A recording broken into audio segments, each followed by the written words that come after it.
வணக்க மக்களே, welcome to the show. இன்னைக்கு ஷோ நம்ம பார்க்க போறது ஆஃபீஸர் பிளாக் பெல்ட் அப்படின்ற ஒரு கொரியன் மூவியோட ரிவ்யூ. இந்த படம் பாத்தீங்கன்னா நெட்ஃபிளிக்ஸ் ஓடிடி ஆப்ல அவைலபிளா இருக்கு, தமிழ் டப்பிங்லயுமே அவைலபிளா இருக்கு. இந்த படம் ஒரு மிரட்டலான ஆக்ஷன் மூவி அப்படின்னே சொல்லலாம். அதுலயும் ஒரு மார்ஷல் ஆர்ட்ஸ் ஆஃபீஸரோட லைஃப்ல நடக்கக்கூடிய சம்பவங்கள் அப்படின்ற மாதிரி தான் இந்த கதை நகருது. ஆக்சுவலா கொரியன் போலீஸ் டிபார்ட்மெண்ட்ல ஒரு ரோல் இவங்க கிரியேட் பண்ணிருப்பாங்க, அதாவது மார்ஷல் ஆர்ட்ஸ் ஆஃபீஸர் அப்படின்ற மாதிரி. அதாவது அவங்களோட கைதிகள் யாராவது ரிலீஸ் ஆனாங்கன்னு வச்சுக்கோங்களேன், அவங்களோட கால்ல ஒரு விதமான எலக்ட்ரானிக் ஆங்க்லெட் மாதிரி அவங்களோட கால்ல மாட்டி விட்டுறாங்க. அதை வச்சு அவங்கள கம்ப்ளீட்டா ட்ராக் பண்றாங்க. ஏதாவது டிஃப்ரெண்டா நடந்துச்சு அப்படின்னா உடனே ஸ்பாட்டுக்கு போகணும். அப்போ அந்த ஆஃபீஸருக்கு துணையா ஒரு மார்ஷல் ஆர்ட்ஸ் ஆஃபீஸரையும் கூட அனுப்புவாங்க சண்டை போடுறதுக்காக. ஸோ அப்படிப்பட்ட ஒரு மார்ஷல் ஆர்ட்ஸ் ஆஃபீஸரா டெம்பரரியா டிபார்ட்மெண்ட்ல ஜாயின் பண்றவர் தான் நம்ம ஹீரோ. இவர் மார்ஷல் ஆர்ட்ஸ்ல பயங்கரமான எக்ஸ்பர்ட்டா இருக்காரு. இந்த ஜாப் அப்படின்றது இவருக்கு ரொம்பவே பிடிச்சி போயிருது. அதுக்கப்புறம் பெர்மனண்டா இதே ரோல் பிளே பண்ண ஆரம்பிக்கிறாரு. ஸோ அந்த டைம்ல தான் ஒரு டேஞ்சரஸான கிரிமினலை ட்ராக் பண்ற மாதிரியான ஒரு சினாரியோ வருது.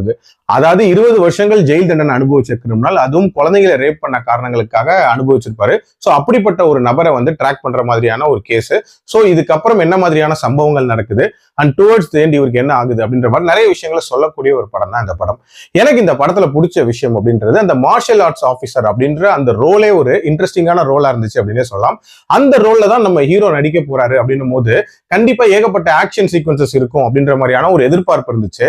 அந்த எதிர்பார்ப்பை கொஞ்சமும் குறையாத வகையில தரமா கொடுத்திருக்காங்க அப்படின்னே சொல்லலாம். அதுலயும் அந்த ஷாப்பிங் காம்ப்ளெக்ஸ் மாதிரி ஒரு இடத்துல நடக்கக்கூடிய ஃபைட் சீக்வன்ஸா இருக்கட்டும் அண்ட் கிளைமேக்ஸ்ல வரக்கூடிய அந்த ஃபைட் சீக்வன்ஸா இருக்கட்டும் வேற லெவல்ல இருந்துச்சு அப்படின்னே சொல்லலாம்.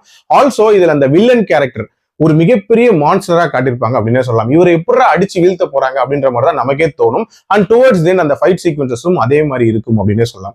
ஆல்சோ இந்த படத்துல அந்த சைல்ட் பான் அப்படின்ற ஒரு சென்சிட்டிவான டாபிக்கை பத்தியுமே பேசியிருக்காங்க.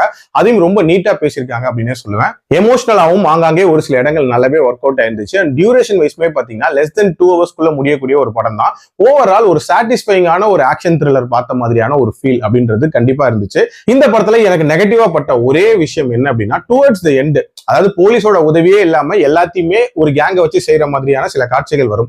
அது கொஞ்சம் லாஜிக்கு அப்பாற்பட்டு இருந்துச்சு அப்படின்னே சொல்லுவேன். மற்றபடி இந்த படம் ஒரு குவாலிட்டியான படம், கண்டிப்பா ட்ரை பண்ணி பாருங்க. Highly recommended from my side. என்னோட ரேட்டிங் இந்த படத்துக்கு 3.75 அவுட் ஆஃப் 5.